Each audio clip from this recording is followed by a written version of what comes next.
Hello to all students. आज हम discuss कर रहे हैं हमारा class 12 chapter number 3 electrochemistry. Practice sheet है हमारी 6 गिब्स फ्री एनर्जी और नर्नस्ट इक्वेशन पे। हमें यहाँ पे जिंक रॉड है दी गई है जिसका सॉल्यूशन हमें दिया गया है 0.1 मोलैरिटी। सॉल्ट हमारा 95% डिसोसिएट हो चुका है। हमें इलेक्ट्रोड पोटेंशियल की वैल्यू निकालनी है। सिंबल प्लीज ध्यान से देखिए, सिंबल यहाँ पे Zn changes to Zn2 positive है, मतलब हमें ऑक्सीडेशन पोटेंशियल यहाँ पे गिवन है। अब देखो इस क्वेश्चन को सॉल्व करने के लिए हमने नर्नस्ट इक्वेशन अप्लाई करनी है। तो नर्नस्ट इक्वेशन हमारे पास होती है E cell is equal to E not cell minus RT by NF log of concentration of product divided by concentration of reactant. अब अगर आप ये वाली कंडीशन या ये वाला फॉर्मूला अप्लाई करना चाहते हो तो आपने याद रखना है ये वाली रिएक्शंस, ये वाला फॉर्मूला सिर्फ और सिर्फ रेडॉक्स रिएक्शंस या रिडक्शन हाफ रिएक्शंस पे काम करेगा। अगर हाफ रिएक्शन है तो वो रिडक्शन की फॉर्म में होनी चाहिए, ऑक्सीडेशन की फॉर्म में नहीं होनी चाहिए। अगर वो ऑक्सीडेशन की फॉर्म में गिवन है तो हम इसे उल्टा करके रिडक्शन की फॉर्म में कन्वर्ट कर लेंगे। ज्यादातर क्वेश्चन के अंदर टेम्परेचर जो होता है वो हम 298 केल्विन ही मान के चलते हैं, जैसे यहाँ पे भी माना हुआ है। उस केस में हमारा जो ये वाला फैक्टर है ये एक पर्टिकुलर नंबर में कन्वर्ट हो जाता है। फॉर्मूला हमारा बन जाता है E cell is equal to E not cell minus 0.059 by n log of concentration of product by reactant. तो यहाँ पे इस फॉर्मूला के अकॉर्डिंग मैं क्वेश्चन सॉल्व करूंगा। अब ध्यान से देखो यहाँ पे ZnSO4 दिया हुआ है, तो ZnSO4 में SO4 पे -2 चार्ज होता है, जिंक पे +2, तो हमारे पास N की वैल्यू 2 आ गई। N की वैल्यू 2 है। मुझे इस क्वेश्चन को सॉल्व करने के लिए पहले रिएक्शन रिप्रेजेंट करनी पड़ेगी रिडक्शन फॉर्म में। तो रिडक्शन फॉर्म में रिएक्शन इस तरीके से रिप्रेजेंट होगी। देखो मेरे पास आ जाएगा रिडक्शन हाफ रिएक्शन। तो रिडक्शन हाफ रिएक्शन में मेरे पास आएगा, देखो ZnSO4 चेंजेस टू Zn। अब ZnSO4 में जिंक पे +2 चार्ज है जैसा कि मैंने ऊपर बताया, तो मैं इस रिएक्शन को लिख सकता हूं zinc 2 positive changes to zinc. Zinc 2 positive zinc में कब चेंज होगा? जब ये 2 इलेक्ट्रॉन्स गेन कर लेगा। तो ये 2 इलेक्ट्रॉन हमारे पास आ गए। यहां से भी आप देख सकते हो N की वैल्यू जो है वो 2 आ गई।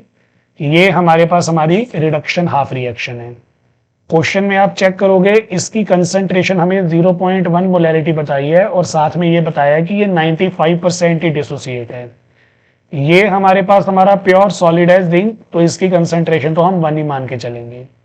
अब देखो यहाँ पे टोटल कंसंट्रेशन थी 0.1 और ये 95% डिसोसिएट हुआ, तो यहाँ पे इफेक्टिव कंसंट्रेशन हमारे पास आ जाएगी 95% ऑफ 0.1। तो बेसिकली 95/100 इंटू 0.1 सॉल्व करेंगे तो हमारे पास आ जाएगा 0.095 मोलैरिटी कंसंट्रेशन।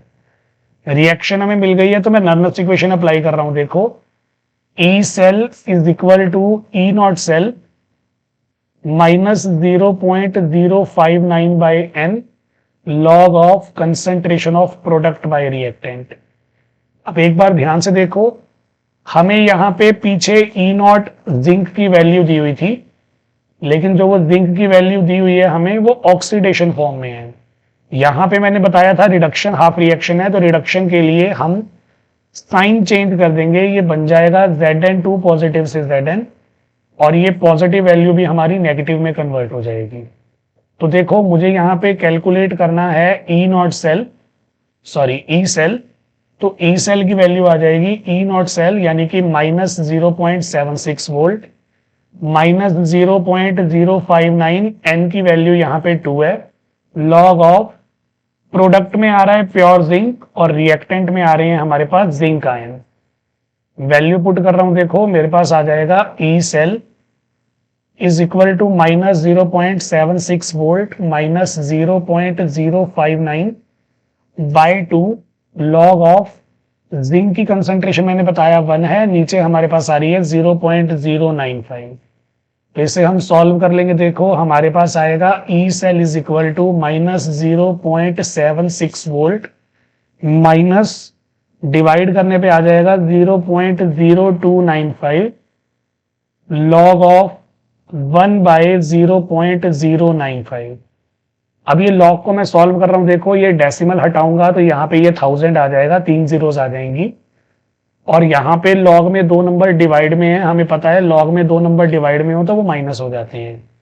तो मेरे पास यहाँ पे आएगा E cell is equal to minus 0.76 minus 0.0295। यहाँ देखो लॉग 1000 माइनस लॉग 95। तो आप सभी को पता होगा लॉग 1000 जो है हमारे पास वो होता है 3, क्योंकि log 1000 के अंदर 3 zeros आ रही हैं। तो ये तो हमारे पास हो जाएगा 3। log 95 हमें क्वेश्चन के अंदर मेंशन है 1.9777। तो ये हमारे पास हमारी वैल्यूज हैं। हमारे पास आ जाएगा माइनस 0.76 माइनस 0.0295 और अंदर हमारे पास यहाँ पे बचेगा 1.0223। मल्टीप्लाई कर देंगे, मल्टीप्लाई करने पे हमारे पास ये आंसर आ जाएगा 0.03। दोनों टर्म्स नेगेटिव हैं तो माइनस माइनस प्लस हो जाएगा। ई सेल की वैल्यू आ जाएगी माइनस 0.79 वोल्ट। क्वेश्चन हमारा यहाँ पे कंप्लीट हो चुका है। फिर भी अगर आपका कोई डाउट है तो आप नीचे कमेंट्स में पूछ सकते हैं। Thank you.